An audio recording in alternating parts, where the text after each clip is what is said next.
Hello everyone, मैं सुनील विश्वकर्मा आप सभी का मेरे यूट्यूब चैनल में स्वागत करता हूं। आज की इस वीडियो में हम बहुपद चैप्टर को स्टार्ट करने वाले हैं। बहुपद क्या होता है, बहुपद को हम कैसे पहचानेंगे, बहुपद की कोटि क्या होगी, बहुपद के कितने टाइप्स हो सकते हैं, ठीक है। इन सभी टॉपिक्स को आज की वीडियो में हम कवर करने वाले हैं। तो चलिए वीडियो स्टार्ट करते हैं। सबसे पहले बहुपद को हम परिभाषित कर लेते हैं। बहुपद यह दो शब्दों से मिलके बना हुआ है। पहला शब्द है यहाँ पे बहु। बहु का मतलब होता है एक से अधिक,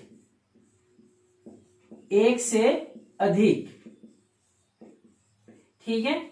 पद का मतलब होता है यहाँ पे टुकड़ा। अगर हम बोलचाल की भाषा में देखें तो एक से अधिक टुकड़े जब आपस में जुड़ जाएं, ठीक है, उसी तरीके से हम देखेंगे बहुपद की परिभाषा क्या हो जाएगी। बहुपद एक ऐसा गणितीय समीकरण है जिसमें एक से अधिक पद आपस में जुड़े हों, ठीक है। बहुपद को परिभाषित करने के लिए हमारे पास जो 3 पॉइंट हैं वो ये होने चाहिए कि एक ऐसा गणितीय समीकरण जिसमें एक से अधिक पद हो, एक से अधिक पद हो। दूसरा पॉइंट, उस समीकरण का एक मानक रूप हो जिसको हम क्या बोलते हैं, स्टैंडर्ड फॉर्म। और जो तीसरा मोस्ट इंपॉर्टेंट जो पॉइंट है वह है चर का घातांक एक पूर्ण संख्या हो, ठीक है। चर का घातांक एक पूर्ण संख्या हो। जब ये तीनों कंडीशन सेटिस्फाई होंगे तो वह जो गणितीय समीकरण है वो एक बहुपद होगा, ठीक है। अगर मैं मानक रूप की बात करूं, बहुपद का जो मानक रूप है px बराबर a0 x का घात n प्लस a1 x का घात n-1 प्लस a2 x का घात n-2 से लेकर an x का घात 0, जहां a0, a1, a2 से लेकर an ये सभी के सभी अचर राशियां हैं जिन्हें गुणांक या कॉफिशिएंट से परिभाषित किया जाता है, जिन्हें गुणांक या कॉफिशिएंट से परिभाषित किया जाता है, ठीक है। तो जब भी आपको एक गणितीय समीकरण दिया जाएगा, ठीक है, और ये बोला जाएगा कि क्या दिया गया समीकरण एक बहुपद है या नहीं है, तो सबसे पहले क्या काम करना है, उस समीकरण को मानक रूप में व्यवस्थित कर लेना है। उसके पश्चात उसमें जो x का घातांक है, ठीक है, उसे आपको चेक करना है। अगर वह एक पूर्ण संख्या होगा तो दिया गया समीकरण एक बहुपद है, ठीक है। आइए कुछ एग्जाम्पल लेके चलते हैं।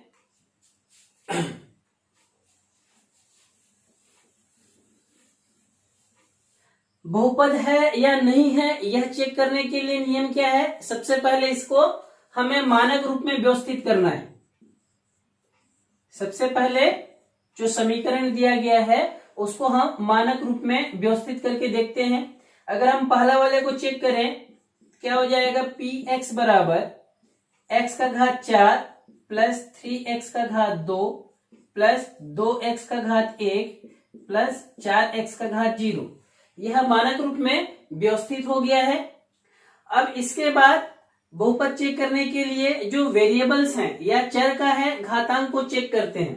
पहले वाले पद की बात करें तो यहाँ पे घातांक 4 है जो एक पूर्ण संख्या है, यहाँ पे घातांक 2 है ये भी एक पूर्ण संख्या है, यहाँ पे x का घातांक 1 है यह भी पूर्ण संख्या है, और यहाँ पे x का घात 0 है यह भी एक पूर्ण संख्या है। मतलब इस समीकरण में चर के सभी घातांक एक पूर्ण संख्या हैं, इसलिए जो पहला वाला समीकरण है वह बहुपद है, ठीक है। अगर हम दूसरे वालों को चेक करते हैं, सेकंड नंबर का जो क्वेश्चन है, इसको भी अगर हम घातांक के घटते क्रम में व्यवस्थित करें या मानक रूप में व्यवस्थित करें, क्या बन जाएगा, पी एक्स बराबर 9x का स्क्वायर प्लस x का पावर 1/2 प्लस 8 x का पावर 0। ये भी मानक रूप में व्यवस्थित हो गया। अब अगर हम इसमें चर के घातांक को चेक करेंगे तो पहला जो पद है इसमें तो ये पूर्ण संख्या है, दूसरा वाला जो पद है x का घात 1/2, यहाँ पे ये एक पूर्ण संख्या नहीं है। तो चूंकि दिए गए समीकरण में चर का घातांक पूर्ण संख्या नहीं है, इसलिए यह समीकरण एक बहुपद नहीं होगा। अगला एग्जाम्पल लेते हैं। क्वेश्चन नंबर 3 को सॉल्व करने के लिए हम पहले मानक रूप में व्यवस्थित कर लेते हैं। इसको भी मानक रूप में व्यवस्थित करेंगे तो ये हो जाएगा पी एक्स बराबर एक्स का घात 1/2, वर्गमूल x को क्या लिखा जा सकता है, x का घात 1/2, 3x का पावर 1 प्लस 4x का पावर 0। चर के घातांक के घटते क्रम में व्यवस्थित करेंगे तो 3x का पावर 1 प्लस x का पावर हाफ प्लस 4x का पावर 0। यह मानक रूप में व्यवस्थित हो चुका है। अब हम इसमें चर के घातांक को चेक करते हैं। ये एक पूर्ण संख्या है। सेकंड वाला जो पद है, दूसरे पद में देखिए यहाँ पे 1/2, यह पूर्ण संख्या नहीं है, तो यह जो समीकरण है यह एक बहुपद नहीं हो सकता।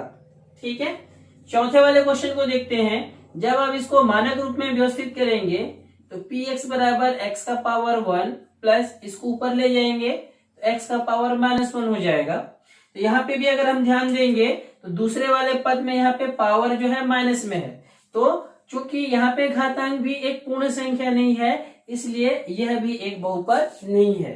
ठीक है, इस एग्जाम्पल से क्लियर तो हो गया होगा कि जब भी कोई समीकरण आपको दिया गया होगा और चेक करने के लिए कहा जाए कि यह समीकरण बहुपद है या नहीं है, तो आप क्या करेंगे, सबसे पहले जो समीकरण है उसको मानक रूप में व्यवस्थित करो।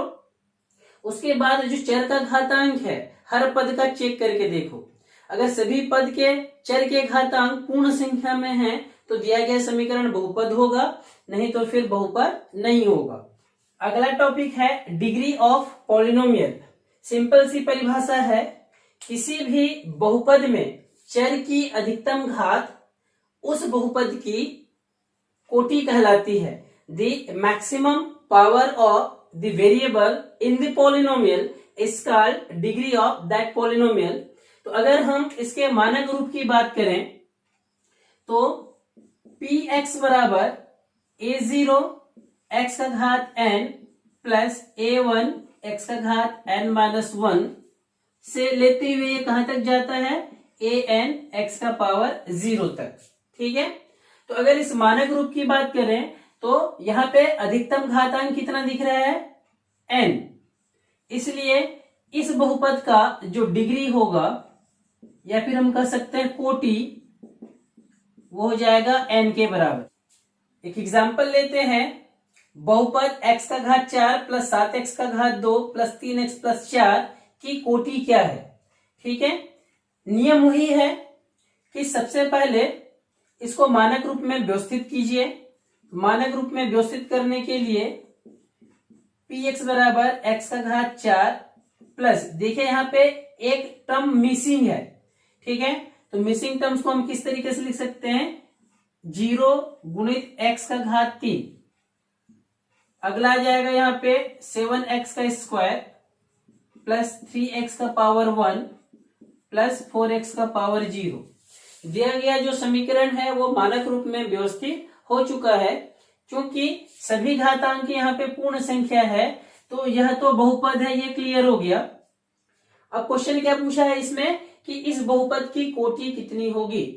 तो यहाँ पे जो चर का अधिकतम घातांक कितना है वो आपको देखना है। ठीक है, ध्यान देंगे, इसमें चर का अधिकतम घातांक कितना दिख रहा है, 4। तो इस बहुपद की जो कोटि है या फिर जो डिग्री है वो क्या बन जाएगा हमारे पास, 4। अगला एग्जाम्पल लेते हैं। दिए गए बहुपद की कोटि क्या होगी। ठीक है, मानक रूप में व्यवस्थित कर लेते हैं। पी एक्स बराबर एक्स का घात 3 माइनस 7 एक्स का घात 2 प्लस वर्गमूल 2 एक्स का घात 1 प्लस 4 एक्स का पावर 0। ठीक है, सभी के घातांक पूर्ण संख्या है, तो दिया गया समीकरण तो बहुपद है। अब इसमें से चर की अधिकतम घातांक क्या दिख रही है हमें? 3। तो इस बहुपद की डिग्री 3 है, या फिर इस बहुपद की कोटि जो है 3 के बराबर आएगी। अगला टॉपिक आते हैं बहुपद के प्रकार। बहुपद को परिभाषित करने के लिए हमारे पास दो आधार हैं। पहला है पद के आधार पर बहुपद कितने प्रकार के होंगे, और जो दूसरा पॉइंट है वो है कोटि के आधार पर बहुपद कितने प्रकार का होगा। अगर हम पद के आधार पर देखेंगे तो एक पदी जिसमें केवल एक ही पद होगा, द्विपदी जिसमें केवल 2 पद होगा, त्रिपदी जिसमें केवल 3 पद होंगे। ठीक है, और अगर हम कोटि के आधार पर देखें तो रेखीय बहुपद, द्विघातीय बहुपद, त्रिघातीय बहुपद और चतुष्घातीय, इस तरीके से ये आगे बढ़ते जाएगा क्रम। ठीक है, तो पहले हम पदों के आधार पर देखते हैं। पदों के आधार पर देखेंगे तो पहला पॉइंट है एक पदी या फिर मोनोमियल्स। तो ऐसा एक समीकरण जिसमें केवल एक पद हो वह एक पदी कहलाएगा। एग्जाम्पल के तौर पे देखेंगे तो हम यहाँ पे 3x 2y 4t 3, ठीक है, ये सभी जो है एक पदी के एग्जाम्पल हैं। दूसरा आता है द्विपदी, या फिर हम बोल सकते हैं बायनोमियल। एक ऐसा बहुपद जिसमें एक से अधिक पद हो। ठीक है, तो द्विपदी में जैसे 3x + 2, इसमें 2 पद हैं, 3x + 4, इसमें भी 2 पद हैं। तो ऐसा समीकरण जिसमें केवल 2 पद हैं वो द्विपदी या बाइनोमियल्स कहलाएंगे। तीसरा लेते हैं त्रिपदी या ट्राइनोमियल्स। ऐसा समीकरण जिसमें 3 पद होंगे उसे हम त्रिपदी या ट्राइनोमियल्स कहेंगे। जैसे 4x² + 2x + 1 पहला पद है, ये दूसरा पद है, ये तीसरा पद है। अगला एग्जांपल लेते हैं 4x³ + 2x + 9, इसमें भी 3 पद हैं। कोटि या डिग्री के आधार पर बहुपद को हम निम्न प्रकार से परिभाषित कर सकते हैं। पहला है रेखीय बहुपद, लीनियर पॉलिनोमियल। इसका अगर हम मानक रूप देखें तो px बराबर ax + b है, जहां पे a का मान जो है 0 नहीं होना चाहिए। अगर हम एग्जांपल लेते हैं रेखीय बहुपद या लीनियर बहुपद तो ये हो जाएगा 3x + 2 4x + 5 3x। ठीक है, इन सभी उदाहरण में देखिए जो चर का घातांक है वो कितना दिख रहा है? 1। तो ये सभी किसके एग्जाम्पल हो जाएंगे? रेखीय बहुपद के। ऐसा बहुपद जिसमें चर का घातांक 1 हो, डिग्री जो है 1 रहे। ठीक है, ऐसे बहुपद को हम बोलेंगे लीनियर पॉलिनोमियल या रेखीय बहुपद। अगला है द्विघात बहुपद या क्वाड्रेटिक पॉलिनोमियल। एक ऐसा बहुपद जिसकी कोटि 2 हो। परिभाषा क्या होगा?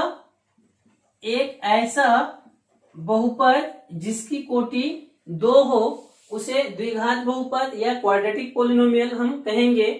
अगर हम इसका मानक रूप की बात करें, क्वाड्रेटिक पॉलिनोमियल या द्विघात बहुपद का मानक रूप की बात करें तो px बराबर ax² + bx + c, जहां a का मान 0 नहीं होना चाहिए। द्विघात बहुपद के एग्जाम्पल हो जाएंगे 3x² + 4x + 5 2x² + 3 4x² + 9 वर्गमूल 3x² + 5। ये जितने भी हैं एग्जाम्पल, इसमें देखिए चर के अधिकतम घात कितने दिख रहे हैं? 2। या फिर हम बोल सकते हैं इन सभी बहुपद में जो इसकी कोटि है वो 2 है, इसलिए यह एक द्विघात बहुपद होगा। अगला है त्रिघात बहुपद या फिर क्यूबिक पॉलिनोमियल। सिंपल सी परिभाषा, एक ऐसा बहुपद जिसकी कोटि 3 हो उसे हम त्रिघात बहुपद या फिर क्यूबिक पॉलिनोमियल कहेंगे। इसका मानक रूप है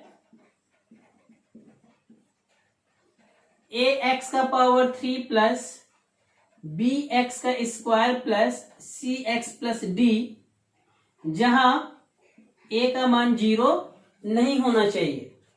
इसके एग्जाम्पल लेते हैं।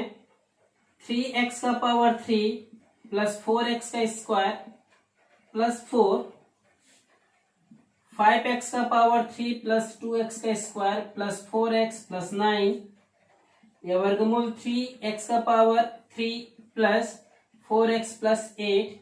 ठीक है, इन सभी उदाहरण में देखेंगे तो कोटि जो है यहाँ पे 3 है। ठीक है, तो हम इसे त्रिघात बहुपद कहेंगे। अगला जो आएगा वो है बाइक्वाड्रेटिक या चतुष्घातीय बहुपद। ठीक है, जैसे जैसे कोटि बढ़ते जाएगी बहुपद के जो नाम है वो बदलते जाएंगे। यहां तक आपको समझ में आ गया होगा कि अगर आपको एक समीकरण दिया गया है, ठीक है, वो बहुपद है या नहीं है, अगर ये चेक करने के लिए बोला जाए तो आप इजीली निकाल सकते हैं। साथ ही साथ बहुपद कौन से प्रकार का है ये भी आप निकाल सकते हैं। ठीक है, आइए चलते कुछ एग्जांपल्स को लेकर इन सभी टॉपिक्स को कवर करते हैं।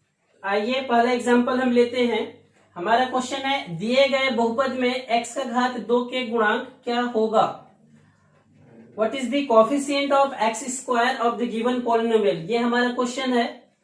पहला वाला क्वेश्चन जो है उसको हम लेते हैं। सबसे पहले जो समीकरण है या जो बहुपद है उसको हम मानक रूप में व्यवस्थित करेंगे।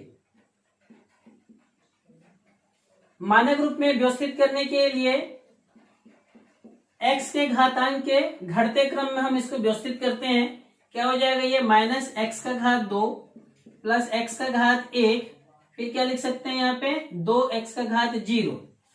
क्वेश्चन में क्या पूछा है, x का घात 2 के गुणांक क्या होगा। तो x का घात 2 के गुणांक पूछा है, तो हम क्या करेंगे, सीधा सीधा x का घात 2 से क्या चीज का गुणा है। तो यहाँ पे देखिए कुछ नहीं है तो हम क्या मान सकते हैं, -1। तो पहले वाले क्वेश्चन का आंसर क्या आ जाएगा, the coefficient of x square is -1, या फिर x का घात 2 का जो गुणांक है वो -1 के बराबर होगा। दूसरे वाले क्वेश्चन की बात करें, दूसरे वाले क्वेश्चन में मानक रूप में व्यवस्थित करेंगे तो ये हो जाएगा π/2 x का स्क्वायर प्लस x का पावर 1। यहाँ पे ध्यान देंगे तो x का घात 2 से क्या चीज का गुणा है, π/2 का। तो हम ये बोल सकते हैं x का घात 2 का गुणांक π/2 आएगा। The coefficient of x square in this polynomial is π/2। And last जो क्वेश्चन है तीसरे में मानक रूप में व्यवस्थित करेंगे तो px बराबर x का घात 3 प्लस, देखिए यहाँ पे x का घात 3 के बाद x का घात 1 आ गया है, बीच का एक पद मिसिंग है। ठीक है, स्टैंडर्ड फॉर्म में इसीलिए अरेंज करने के लिए कहा जाता है। तो जब इसको मानक रूप में लिखेंगे तो हम क्या लिख सकते हैं, 0x का square plus 3x plus 8। x का घात 2 के साथ क्या चीज का गुणा है, यहाँ पे देखेंगे तो 0 का। तो यहाँ पे आ जाएगा कोएफिशिएंट ऑफ x स्क्वायर या x स्क्वायर का जो गुणांक है यहाँ पे आ जाएगा 0। ठीक है, इन तीनों एग्जांपल से क्लियर हो गया होगा कि अगर आपको कोई बहुपद दिया जाए और उसमें किसी भी पद का गुणांक निकालने के लिए कहा जाता है तो आप इजीली निकाल सकते हैं। ठीक है, अगला क्वेश्चन है, निम्न में से कौन सा बहुपद नहीं है। ठीक है, बहुपद है या नहीं है ये चेक करने के लिए कॉन्सेप्ट क्या बताया हूं, मानक रूप में व्यवस्थित करो, चर के घातांक को चेक करो। यदि घात जो है पूर्ण संख्या है तो वह बहुपद होगा, और अगर पूर्ण संख्या नहीं है तो वो बहुपद नहीं होगा। देखिए पहले वाले में देखेंगे तो यहाँ पे x का घात 2 पूर्ण संख्या है, x का घात 1 ये भी पूर्ण संख्या है, यहाँ पे लिख सकते हैं x का घात 0 तो ये भी एक पूर्ण संख्या है। ठीक है, तो यह तो एक बहुपद होगा। दूसरे पे आते हैं, यहाँ पे x का घात 1 है, यहाँ पे x का घात 0, दोनों पूर्ण संख्या है तो ये भी बहुपद होगा। तीसरे पे आते हैं, x का घात 2 ये तो पूर्ण संख्या है। यहाँ पे ध्यान देने वाली बात है 3x का वर्गमूल दिया हुआ है तो इसको हम क्या लिख सकते हैं, x का घात 1/2। और यहाँ पे पावर की बात करें तो 1/2 जो है एक पूर्ण संख्या नहीं है। तो तीसरे नंबर का जो क्वेश्चन है ये आपका बहुपद नहीं है, ये आपका आंसर होगा। ठीक है, ये 2018 में क्वेश्चन आया था सीजी बोर्ड पे। अगला क्वेश्चन है, निम्न बहुपदों में रेखीय द्विघात त्रिघात बहुपद की पहचान कीजिए। ठीक है, इन दिए हुए बहुपद में आपको यह पहचान करना है कि कौन सा लीनियर पॉलिनोमियल है, कौन सा बाइनोमियल है, कौन सा ट्राइनोमियल है। ठीक है, चेक करने के लिए कॉन्सेप्ट क्या बताया था, जब भी आपको रेखीय द्विघात या त्रिघात बहुपद चेक करना है तो सीधा सीधा बहुपद की कोटि पे आते हैं। ठीक है, तो पहले वाले को अगर हम देखें तो इसमें इस बहुपद की कोटि कितनी होगी, तो चर की अधिकतम घात देखिए यहाँ पे 2 है, इसलिए क्या हो जाएगा द्विघात। पहला वाला क्या हो जाएगा द्विघात, क्योंकि इसकी जो कोटि है, इसकी कोटि किसके बराबर है 2 के बराबर। ठीक है, दूसरे वाले को अगर हम ध्यान देंगे तो चर की अधिकतम घात कितना दिख रहा है यहाँ पे 2, तो यहाँ पे भी कोटि कितना है 2, इसलिए दूसरा नंबर भी एक द्विघात बहुपद कहलाएगा। तीसरे एग्जांपल की बात करें तो इसमें देखिए चर की अधिकतम घात जो है यहाँ पे 3 है, यहाँ पे 1 है, यहाँ पे 4 है। ठीक है, तो ये बाई क्वाड्रेटिक या चतुष्घातीय बहुपद है। ठीक है, ये हो जाएगा चतुष्घातीय बहुपद, क्योंकि अधिकतम जो इसकी कोटि है वो 4 के बराबर है। चौथे पे आते हैं, यहाँ पे t का पावर 1 है, मतलब कोटि का मान जो है यहाँ पे 1 है, तो हम इसको क्या बोलेंगे, यह एक लीनियर या फिर रेखीय बहुपद है, लीनियर पॉलिनोमियल या फिर रेखीय बहुपद है। तो अगर आपको क्वेश्चन में ये पूछा जाए कि which polynomial is linear, binomial, trinomial या बाई क्वाड्रेटिक, तो आपको क्या करना रहेगा, सबसे पहले उसकी डिग्री फाइंड कीजिए, कोटि ज्ञात कीजिए, जो डिग्री रहेगा उसी के बेस पे हम परिभाषित करेंगे। तो दोस्तों कैसा लगा ये वीडियो, जो बता रहा हूँ आप लोगों को समझ में अगर आ रहा है तो प्लीज इस चैनल को सब्सक्राइब और शेयर कीजिए और लाइक करना ना भूलिए। मैं अगला वीडियो जल्द लेके आने वाला हूँ, ठीक है, जिसमें हम बहुपदों को जोड़ना, घटाना, गुणा भाग करना सीखेंगे।